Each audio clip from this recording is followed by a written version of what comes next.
নমস্কাৰ আপোনালোকে চাবলৈ আৰম্ভ কৰিছে আছামিজ ট্ৰেণ্ডিং আজি 4 মাৰ্চ আৰু আজি ৰাতিপুৱাৰ কেইবাটাও গুৰুত্বপূৰ্ণ খবৰ আহি পৰিছে আৰু এনেধৰণৰ খবৰসমূহ নিতৌ চাবলৈ চেনেলটো ছাবস্ক্ৰাইব কৰি ভিডিঅ'টোত এটা লাইক কৰি দিবলৈ ৰাতিপুৱাৰ প্ৰথমটো বিগ ব্ৰেকিং নিউজ 2026 চনৰ বিধানসভা নিৰ্বাচনৰ প্ৰথমটো কংগ্ৰেছৰ প্ৰাৰ্থীৰ তালিকা প্ৰকাশ কৰা হৈছে কংগ্ৰেছৰ 42 জনীয়া প্ৰথমখন প্ৰাৰ্থীৰ তালিকা প্ৰকাশ 2026 চনৰ বিধানসভা নিৰ্বাচনত যোৰহাট সমষ্টিৰ প্ৰাৰ্থী হ'ব প্ৰদেশ কংগ্ৰেছৰ সভাপতি গৌৰৱ গগৈ যোৰহাটৰ পৰা নিৰ্বাচনত অৱতীৰ্ণ হ'ব আৰু যোৱা নিশা কংগ্ৰেছৰ ফালৰ পৰা 26ৰ বিধানসভা নিৰ্বাচনক লৈ প্ৰথমখন যি তালিকা সেই তালিকাত 42 জনীয়া প্ৰাৰ্থীৰ তালিকা প্ৰকাশ কৰা হৈছে আৰু এই তালিকা প্ৰকাশ কৰাৰ পিছতেই অসমৰ ৰাজনৈতিক মহলত এতিয়া আৰম্ভ হৈছে ব্যাপক চৰ্চা হিমন্ত বিশ্ব শৰ্মাক ৰুধিবলৈ বিজেপি চৰকাৰক বিদায় দিবলৈ এইবাৰ খুদ লোকসভাৰ পৰা বিধানসভাৰ নিৰ্বাচনত অৱতীৰ্ণ হ'ব প্ৰদেশ কংগ্ৰেছৰ সভাপতি গৌৰৱ গগৈ যোৰহাট সমষ্টিৰ পৰা নিৰ্বাচনত প্ৰতিদ্বন্দ্বিতা আগবঢ়াব গৌৰৱ গগৈয়ে আৰু এই প্ৰাৰ্থীৰ তালিকা প্ৰকাশ কৰাৰ পিছতেই সামাজিক মাধ্যমত গৌৰৱৰ প্ৰতিক্ৰিয়া অসমৰ বাবে এক নতুন আৰু প্ৰয়োজনীয় দিশ নিৰ্ধাৰণ কৰাৰ এয়া সময় আহক আমি একলগ হৈ পুনৰ এখন নতুন বৰ অসমৰ সপোন দেখো যোৰহাট সমষ্টিত প্ৰাৰ্থীত্ব লাভৰ পাছতেই সামাজিক মাধ্যমত এইদৰে পোষ্ট কৰি নিজৰ প্ৰতিক্ৰিয়া প্ৰকাশ কৰে প্ৰদেশ কংগ্ৰেছৰ সভাপতি গৌৰৱ গগৈয়ে লগতে গৌৰৱৰ মন্তব্য যুঁজ এখন হ'ব মুখ্যমন্ত্ৰী ডক্টৰ হিমন্ত বিশ্ব শৰ্মাৰ বিৰুদ্ধে যুঁজ এখন হ'ব বিজেপি চৰকাৰৰ ভ্ৰষ্টাচাৰৰ বিৰুদ্ধে আৰু যুঁজ এখন হ'ব নতুন বৰ অসম গঢ়াৰ বাবে কংগ্ৰেছে 42টা সমষ্টিৰ প্ৰাৰ্থীৰ তালিকা ঘোষণা কৰাৰ পাছত প্ৰদেশ কংগ্ৰেছৰ সভাপতি সাংসদ তথা যোৰহাট সমষ্টিৰ প্ৰাৰ্থী গৌৰৱ গগৈৰ প্ৰথমটো প্ৰতিক্ৰিয়া মুখ্যমন্ত্ৰী ডক্টৰ হিমন্ত বিশ্ব শৰ্মা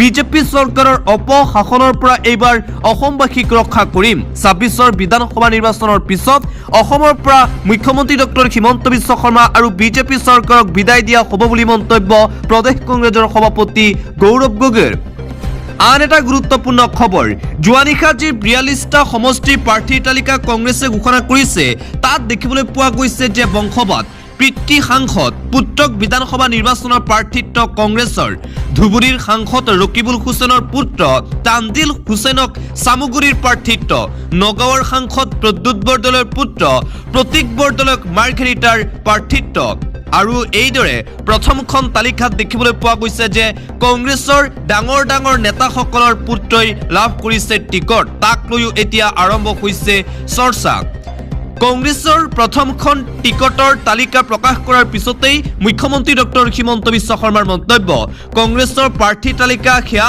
পৰিয়ালবাদৰ নিদৰ্শন কংগ্ৰেছৰ প্ৰাৰ্থী তালিকা বংশানুক্ৰমিক ডাঙৰ মানুহৰ সন্তানক টিকট দিয়াটো কংগ্ৰেছৰ চৰিত্ৰ কংগ্ৰেছৰ প্ৰাৰ্থীৰ তালিকা প্ৰকাশৰ পাছত প্ৰতিক্ৰিয়া ৰাজ্যৰ মুখ্যমন্ত্ৰী ডক্টৰ হিমন্ত বিশ্ব শৰ্মাৰ 42টা সমষ্টিৰ 40টাতে হাৰিব কংগ্ৰেছৰ প্ৰাৰ্থীসকল কংগ্ৰেছৰ প্ৰাৰ্থীৰ তালিকাখন কালিয়েই মই জানো অসমত প্ৰথমে তালিকাখন মোৰ হাতলৈকে আহিছে মই সেই তালিকাখন অসমৰ এজন জ্যেষ্ঠ সাংবাদিকক দিছো তাৰ পাছতহে কংগ্ৰেছৰ টিকটৰ তালিকা ৰাজহুৱা হৈছে মুখ্যমন্ত্ৰী হিমন্ত বিশ্ব শৰ্মাৰ এই মন্তব্য কংগ্ৰেছৰ টিকটৰ তালিকাখিনো মুখ্যমন্ত্ৰী হিমন্ত বিশ্ব শৰ্মাই প্ৰথমে পাইছে আৰু তাৰ পিছত সাংবাদিকলৈ প্ৰেৰণ কৰিছে কংগ্ৰেছৰ জুম মিটিং হৈছে তাৰ পাছতে টিকট ঘোষণা কৰিছে এইদৰে কংগ্ৰেছৰ টিকট প্ৰকাশক লৈ নিজৰ মন্তব্য আগবঢ়াই ৰাজ্যৰ মুখ্যমন্ত্ৰী ডক্টৰ হিমন্ত বিশ্ব শৰ্মাই আৰু আনপিনে কংগ্ৰেছে নিজৰ প্ৰথমখন প্ৰাৰ্থীৰ তালিকা প্ৰকাশ কৰাৰ পিছতেই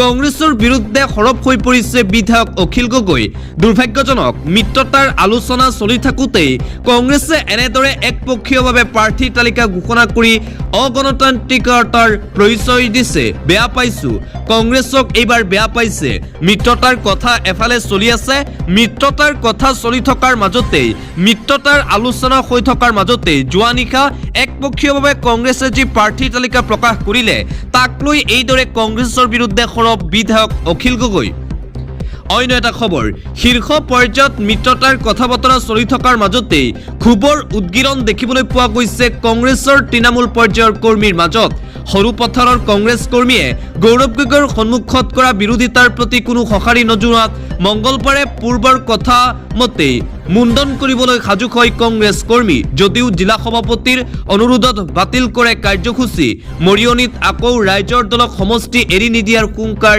কংগ্ৰেছ কৰ্মীৰ একেদৰে জাগিৰোডত চৰ্চাত চালানী প্ৰাৰ্থীৰ প্ৰসংগ মুঠতে বিৰোধীৰ মিত্ৰতাক লৈ এই ভিতৰ চৰাত কংগ্ৰেছৰ কাজিয়া দেখিবলৈ পোৱা গৈছে গৌৰৱ গগৈৰ প্ৰতি তীব্ৰ অসন্তুষ্টি বৃদ্ধি পাইছে কংগ্ৰেছ দলৰ অন্য এটা খবৰ উত্তপ্ত কলাইগাঁৱৰ বিপিএফৰ কাৰ্যালয় জ্বলাই দিলে আজবাব ভয়ংকৰ পৰিস্থিতিৰ সৃষ্টি হৈছে বিপিএফৰ অফিচত প্ৰাৰ্থিত্বকেন্দ্ৰিক সংঘাতৰ বাবে উত্তাল বিপিএফৰ কাৰ্যালয়ৰ আজবাব ভাঙি চুৰমাৰ কৰিলে আৰু জ্বলাই দিলে দলীয় কৰ্মীসকলে দুৰ্গাদাস বড়োৰ টিকটৰ দাবীত দলীয় কৰ্মীয়ে জ্বলালে চকী আৰু মেজ কলাইগাঁৱৰ বিপিএফৰ কাৰ্যালয়ত মুঠতে যোৱাকালি উত্তপ্ত পৰিস্থিতিৰ সৃষ্টি হয় টিকট কেন্দ্ৰিক সংঘাত দেখিবলৈ পোৱা গৈছে বিজেপিক কোনোপধ্যে এৰি নিদিয়ে টংলা বিধানসভা সমষ্টি দুৰ্গাদাস বড়োক টিকট নিদিলে পৰিস্থিতি ভয়ংকৰ কৰাৰ সকিয়নি প্ৰদান কৰিছে বিপিএফৰ কাৰ্যকৰ্তাই প্ৰাৰ্থিত্ব কেন্দ্ৰিক সংঘাতৰ বাবে এইবাৰ উত্তাল বিপিএফৰ কাৰ্যালয় অন্য এটা খবৰ ভাগিনৰ মৰমে নাকটি ছিঙিলে মুখ্যমন্ত্ৰী হিমন্ত বিশ্ব শৰ্মাৰ নখৰ আচুৰত খত বিক্ষত মুখ্যমন্ত্ৰীৰ হাত সাংবাদিকৰ আগত যোৱাকালি নিজেই সেই কথা জনালে মুখ্যমন্ত্ৰীজনে বটদ্ৰৱা আৰু কাজিৰঙাত যোৱাকালি দুটাকৈ অনুষ্ঠানত অংশ লয় মুখ্যমন্ত্ৰী হিমন্ত বিশ্ব শৰ্মাই ফাকুৱা উপলক্ষে ৰাজনৈতিক মুখ্যমন্ত্ৰীয়ে যোৱাকালি নিজকে অৰাজনৈতিক ৰূপ এটা ল'ব খুজিছিল যদিও ব্যৰ্থ হ'ল বহুতে কৈছে যোৱাকালি দেখোন ভূতৰ মুখত ৰাম নাম আৰু যোৱাকালি কেইবাটাও কাৰ্যসূচীত অংশগ্ৰহণ কৰিছিল মুখ্যমন্ত্ৰী হিমন্ত বিশ্ব শৰ্মাই অন্য এটা খবৰ পুনৰবাৰ বিধায়ক অখিল গগৈ বনাম মুখ্যমন্ত্ৰী হিমন্ত বিশ্ব শৰ্মা কখৰাত চৰকাৰে কাজিৰঙা অৰ্কিড পাৰ্ক স্থাপন কৰাক লৈ মুখ্যমন্ত্ৰী আৰু অখিল গগৈৰ মাজত বাকযুদ্ধ অখিল গগৈ নেতৃত্বত সমবায় সমিতিয়ে চলাই থকা কাজিৰঙা অৰ্কিড পাৰ্কক প্ৰত্যাহ্বান জনাবলৈ চৰকাৰে একে নামেৰে প্ৰকল্প নিৰ্মাণ কৰা বুলি ক্ষোভ প্ৰকাশ বিধায়ক অখিল গগৈৰ বিপৰীতে অখিল গগৈৰ অভিযোগৰ প্ৰত্যুত্তৰ দি যোৱাকালি মুখ্যমন্ত্ৰী হিমন্ত বিশ্ব শৰ্মাই মুকলি কৰিলে কৃষি বিভাগে নিৰ্মাণ কৰা কাজিৰঙা অৰ্কিড পাৰ্ক তদুপৰি মুখ্যমন্ত্ৰী হিমন্ত বিশ্ব শৰ্মাই বোকাখাতৰ কমাৰগাঁৱত সতী সাধনী সমন্বয় ক্ষেত্ৰৰ শিলান্যাস কৰে এইদৰে পুনৰবাৰ বিধায়ক অখিল গগৈ আৰু মুখ্যমন্ত্ৰী ডক্টৰ হিমন্ত বিশ্ব শৰ্মাৰ মাজত তীব্ৰ বাকযুদ্ধ দেখিবলৈ পোৱা গৈছে দিবলৈ আন এটা অতিকৈ গুৰুত্বপূৰ্ণ খবৰ নিৰ্বাচনৰ পূৰ্বে আগ্নেয়গিৰিৰ দৰে বিস্ফোৰিত হ'ব জনজাতিকৰণৰ পৰা বঞ্চিত ৰাইজৰ ক্ষোভ জনজাতিকৰণৰ দাবীত ক্ষোভ দেখিবলৈ পোৱা গৈছে 7 দিনৰ ভিতৰত ত্ৰিপাক্ষিক বৈঠক আয়োজনৰ লগতে মন্ত্ৰীগোটৰ প্ৰতিবেদন কেন্দ্ৰলৈ প্ৰেৰণৰ দাবী আহোম জনগোষ্ঠীয় সংগঠনৰ অন্যথা সৰ্বশক্তিমান বুলি ভাবি থকা মুখ্যমন্ত্ৰী হিমন্ত বিশ্ব শৰ্মা আৰু বিজেপিৰ দৰ্পচূৰ্ণ হ'ব বুলি মন্তব্য সংবাদমেলত তলাতল ঘৰত একত্ৰিত হোৱা 12টা টাই আহোম জনগোষ্ঠীয় সংগঠন আৰু 13টা বংশাৱলীৰ প্ৰতিনিধিয়ে নিৰ্বাচনত প্ৰত্যুত্তৰ দিয়াৰ হুংকাৰ প্ৰদান কৰা হৈছে জনজাতিকৰণৰ ক্ষোভত এতিয়া ফাটি পৰিছে সৰ্বসাধাৰণ খিলঞ্জীয়াৰ ৰাইজ জনজাতিকৰণ দিবই লাগিব জনজাতিকৰণ নহলে 2026 চনৰ বিধানসভা নিৰ্বাচনত ইয়াৰ সঠিক প্ৰত্যুত্তৰ পাব হিমন্ত বিশ্ব শৰ্মা আৰু বিজেপি চৰকাৰে এইদৰে এতিয়া হুংকাৰ প্ৰদান কৰিছে জাতীয় দল সংগঠনসমূহে দিবলৈ আন এটা পলিটিকেল ব্ৰেকিং নিউজ বিজেপিয়ে লুলুক দৃষ্টি দিছে বিপিএফৰ সমষ্টিত এয়া ভাল হোৱা নাই আসন বুজাবুজিৰ পিছতো এটা সমষ্টিক লৈ যুযুথান বিপিএফ বিষয়টোক লৈ ব্যস্ত হৈ পৰিছে হাগ্ৰামা মখিলাৰীও শেষ মুহূৰ্তত 4খন আসনৰ পৰিৱৰ্তে বিটিআৰত বিজেপিক দিবগৈ পাৰে 3খনকৈ আসন বিপিএফ আৰু বিজেপিৰ মিত্ৰতা চূড়ান্ত হৈছে যদিও এখন আসনক লৈ এতিয়াও দেখিবলৈ পোৱা গৈছে বিপিএফ আৰু বিজেপিৰ মাজত তীব্ৰ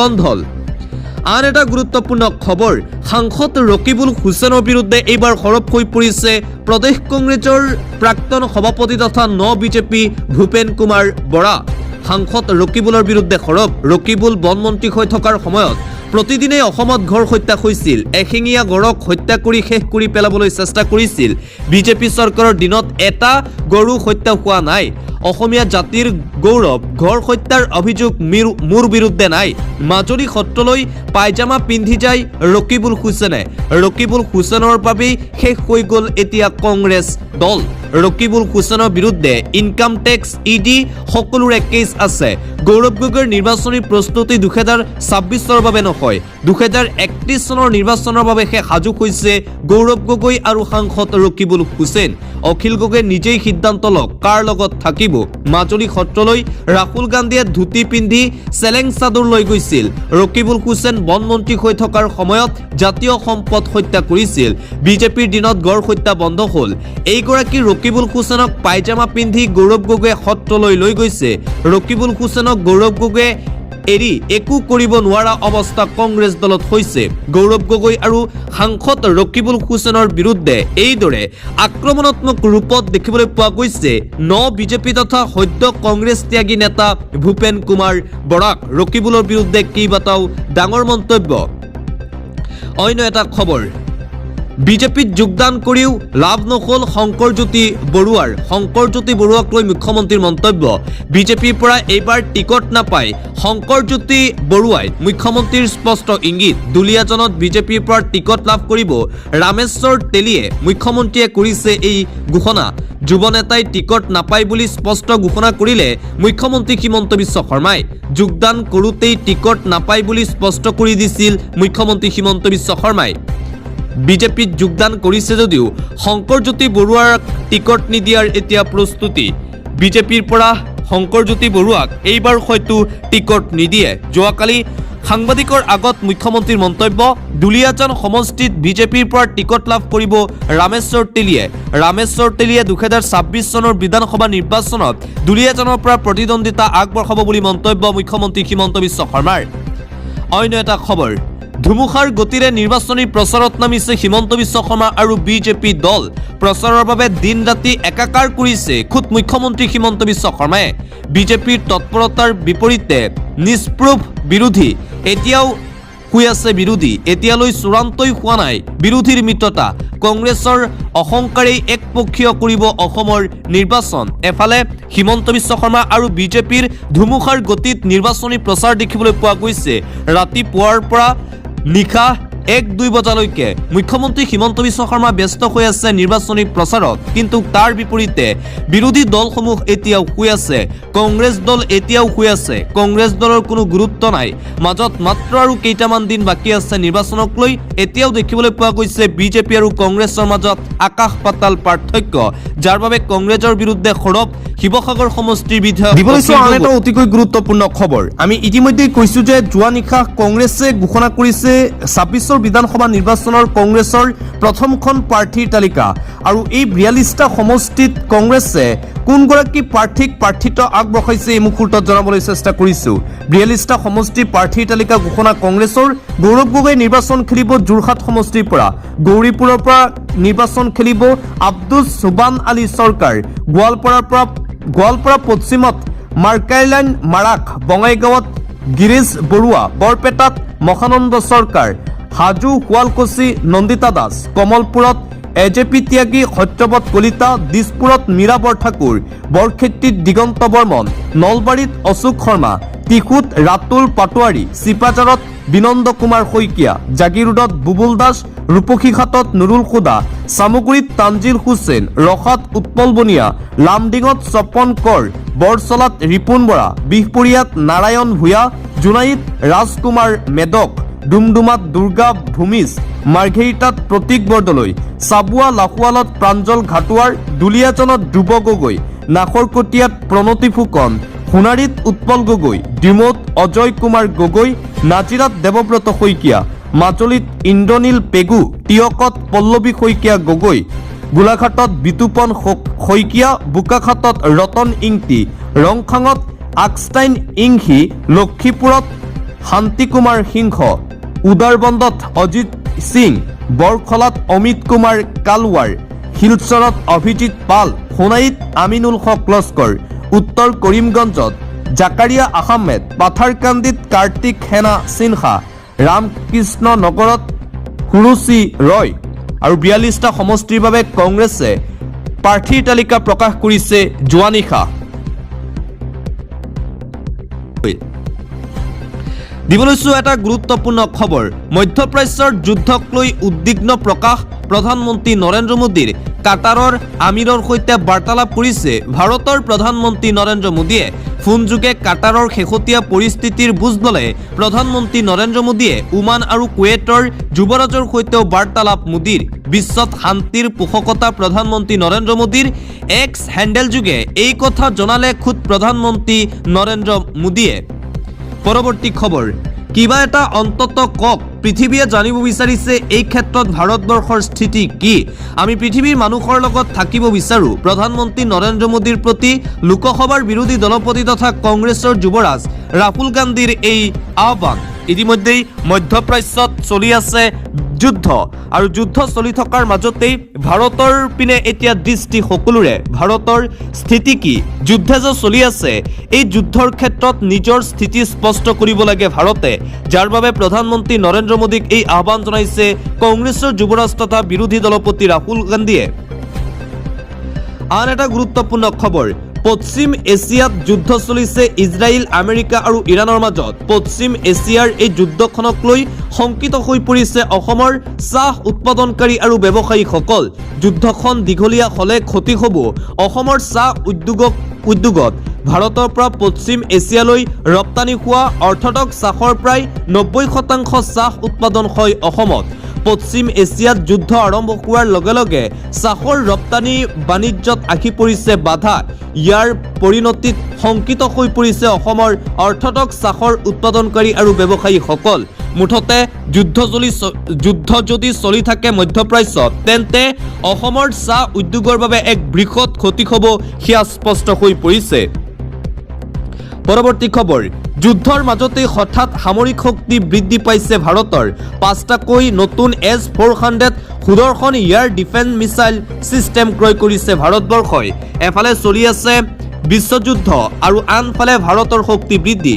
যুদ্ধৰ মাজতে হঠাৎ ভাৰতে ক্ৰয় কৰিছে অত্যাধুনিক অস্ত্ৰ, সামৰিক শক্তি বৃদ্ধি কৰিছে ভাৰতবৰ্ষই।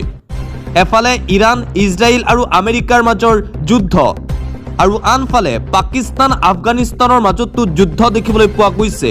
ভাৰতে নিজৰ সুৰক্ষাৰ বাবে ক্ৰয় কৰিছে অত্যাধুনিক অস্ত্ৰ। ফ্ৰান্সৰ পৰা ক্ৰয় কৰিছে জেট আৰু ড্ৰোন। ইজৰাইল আৰু ৰাছিয়াৰ পৰা ক্ৰয় কৰিছে অত্যাধুনিক মিছাইল ভাৰতবৰ্ষই। এইবাৰ ভাৰতে ক্ৰয় কৰিব S-400 Sudarshan air defence missile system. 5টাকৈ S-400 ক্ৰয় কৰিব ভাৰতে। ক্ৰয় কৰিছে meteor air to air missile. এই মিছাইলে 150 কিলোমিটাৰ দূৰত থকা শত্ৰু বিমানতো আক্ৰমণ কৰিব পাৰে। এই মিছাইল নৌসেনাৰ 26খন ৰাফেল সামৰি ল'ব। ইজৰাইলৰ পৰাই বৰাক 8 ক্ৰয় কৰিছে ভাৰতবৰ্ষই।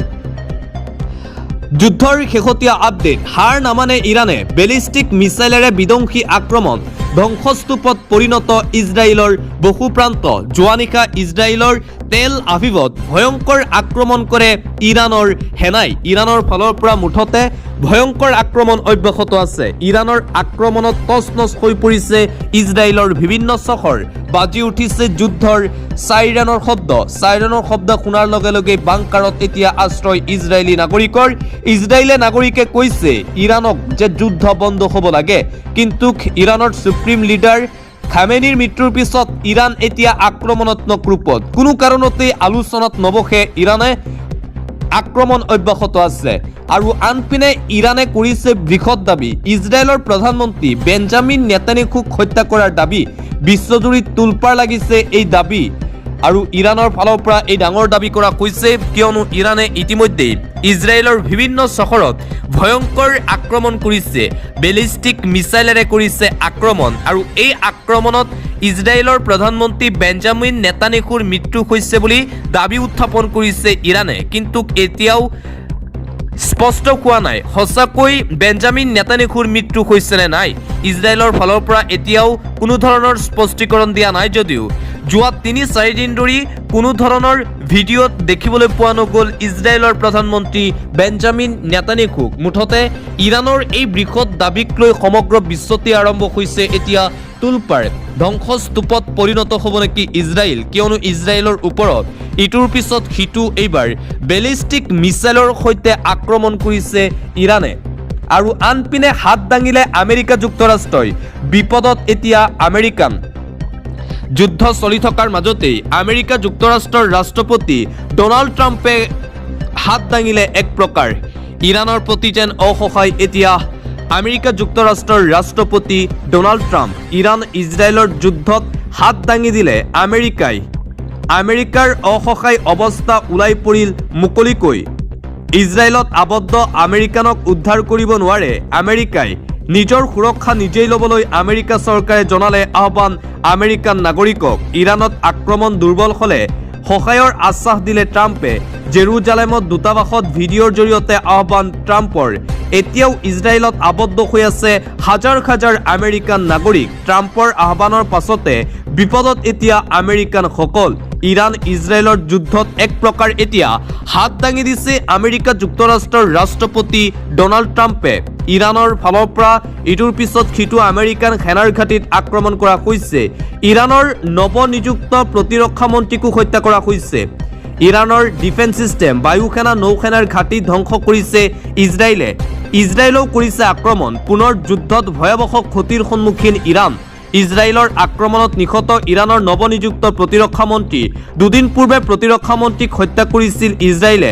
কিছু সময় পূৰ্বে নতুন প্ৰতিৰক্ষা মন্ত্ৰীৰো এয়াৰ ষ্ট্ৰাইকত মৃত্যু হোৱাৰ খবৰ। নিহত প্ৰতিৰক্ষা মন্ত্ৰী মাজিদ ইবন আল ৰেজা। ধ্বংস কৰা হ'ল ইৰাণৰ ডিফেন্স ছিষ্টেম, বায়ুসেনা, নৌসেনাৰ ঘাটি। যুদ্ধৰ মাজতেই বিস্ফোৰক দাবী আমেৰিকা যুক্তৰাষ্ট্ৰৰ ৰাষ্ট্ৰপতি ডনাল্ড ট্ৰাম্পৰ। মুঠতে এফালে ইৰাণে ভয়ংকৰ আক্ৰমণ কৰিছে আৰু আনফালে ইৰাণৰ ওপৰতো ভয়ংকৰ আক্ৰমণ অব্যাহত ৰাখিছে ইজৰাইল আৰু আমেৰিকাৰ ফালৰ পৰা। অন্য এটা খবৰ, ধন লৈ অস্ত্ৰ যোগান ধৰিব পৰা নাই আমেৰিকাই। ইৰাণৰ মাষ্টাৰ প্লেন। আমেৰিকা যুক্তৰাষ্ট্ৰই ধন লৈছিল আৰু সেই ধনৰ বিনিময়ত অস্ত্ৰ যোগান ধৰাব পৰা নাই। ভয়ংকৰ নিৰাপত্তাৰ সংকটত ভুগিছে 11খন দেশ। ইয়াৰ ডিফেন্স যোগান ধৰিব নোৱাৰি এতিয়া লাগিছে হাহাকাৰ। ইৰাণৰ মাষ্টাৰ প্লেন আমেৰিকা যুক্তৰাষ্ট্ৰৰ বিৰুদ্ধে। মধ্যপ্ৰাচ্যক ৰক্ষাৰ বাবে ইয়াৰ ডিফেন্স মিছাইল নাটনি আমেৰিকাৰ। ইৰাণৰ মিছাইল আক্ৰমণত ধৰাশায়ী ইছলামিক ৰাষ্ট্ৰসমূহ।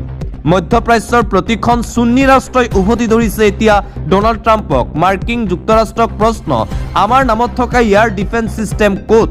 একেলগে 11 ৰাষ্ট্ৰক অস্ত্ৰ যোগান ধৰি সংকটত এতিয়া আমেৰিকা, কিয়নো এই যুদ্ধত চামিল হৈছে USA অস্ত্ৰ যোগান ধৰা দেশসমূহ। ইৰাণে একেলগে আক্ৰমণ কৰিছে 11খনকৈ ৰাষ্ট্ৰক। দিবলৈছো এটা গুৰুত্বপূৰ্ণ খবৰ, গৰুৰ চিণ্ডিকেট কৰি জালত পৰিল সংগঠনৰ নেতা, গ্ৰেপ্তাৰ উমাকান্ত। এবাৰ গৰুৰ চিণ্ডিকেট কৰি জালত পৰিল সংগঠনৰ নেতা। গৰু কঢ়িওৱা বাহনৰ পৰা ধন দাবী কৰি গ্ৰেপ্তাৰ স্বয়ম্ভু নেতা। জালত উমাকান্ত দলে। হৰিপ্ৰসাদ দেউৰী আৰু হিমাংগ পাংগী। মহানগৰীৰ গণেশগুৰিত ধন দাবী কৰিছিল এই তিনিও স্বয়ম্ভু নেতাই। ধন নিদিয়াৰ বাবেই গৰু চিণ্ডিকেট বাহন চালকক আক্ৰমণ। ভুক্তভোগীয়ে দিছপুৰ থানাত দাখিল কৰিছে এজাহাৰ। এজাহাৰৰ ভিত্তিত আৰক্ষীয়ে গ্ৰেপ্তাৰ কৰে 3 নেতাক। গৰু চিণ্ডিকেটত জড়িত গুৱাহাটীৰ এটা পৰ্টেল চেনেলৰ সাংবাদিক। 3 সদস্যক গ্ৰেপ্তাৰৰ পাছতেই পোহৰলৈ আহিছে বিস্ফোৰক তথ্য। গৰু মহলৰ লগতে নিচাজাতীয় সামগ্ৰী সৰবৰাহত জড়িত 3 নেতা। আৰু এইবাৰ দেখিবলৈ পোৱা গৈছে যে গো মাতাৰ বাবে মাত মতা নেতাসকলে এতিয়া গৰু চিণ্ডিকেটত জড়িত হৈ পৰিছে। গণেশগুৰিৰ পৰা আটক কৰা হৈছে 3 দালালক আৰু ইতিমধ্যেই আৰক্ষীয়ে সোধপোছ অব্যাহত ৰাখিছে এই 3 দালালক। পৰৱৰ্তী খবৰ, প্ৰতিশ্ৰুতি, মিথ্যাচাৰ আৰু প্ৰতাৰণা কিমান দিনলৈ? তলাতলৰ বাকৰিত ঐক্যবদ্ধ আহোম সংগঠন। আহোম সংগঠন এতিয়া ঐক্যবদ্ধ হৈছে। চৰকাৰৰ মিছা প্ৰতিশ্ৰুতি আৰু চলিবলৈ দিয়া নহ'ব। চৰকাৰে দিয়া প্ৰতিশ্ৰুতি পালন কৰাত ব্যৰ্থ। 26ত দিয়া হ'ব প্ৰত্যুত্তৰ। ঐতিহাসিক তলাতল ঘৰৰ বাকৰিত একত্ৰিত হৈছে সংগঠনসমূহ। একত্ৰিত হৈ এতিয়া হুংকাৰ প্ৰদান কৰিছে। কি হ'ব নিৰ্বাচনত টাই আহোমৰ ভূমিকা, তাকো লৈ কৰিছে মন্তব্য। তলাতল ঘৰৰ বাকৰিত টাই আহোমৰ 12টাকৈ সংগঠন একত্ৰিত। আহোমৰ জনজাতিকৰণক লৈ কি প্ৰস্তাৱ ল'লে আহোম জনগোষ্ঠীৰ সংগঠনসমূহে? ঘূৰণীয় মেজমেলত টাই অসমৰ স্বাৰ্থত বহুকেইটা প্ৰস্তাৱ গ্ৰহণ কৰা হৈছে। প্ৰস্তাৱ অনুসৰি টাই অসম জনগোষ্ঠীৰ সংগঠন আৰু বংশাৱলীসমূহক লৈ ঐক্যমঞ্চ গঠন কৰা হ'ব। ২৬ৰ বিধানসভা নিৰ্বাচনত বিজেপিয়ে দিয়া প্ৰতিশ্ৰুতি পালন নকৰিলে সঠিক প্ৰত্যুত্তৰ দিয়া হ'ব। এইদৰে বিজেপি চৰকাৰৰ বিৰুদ্ধে এতিয়া সৰব হৈ পৰিছে জাতীয় দল সংগঠনসমূহ। একত্ৰিত হৈছে সংগঠন।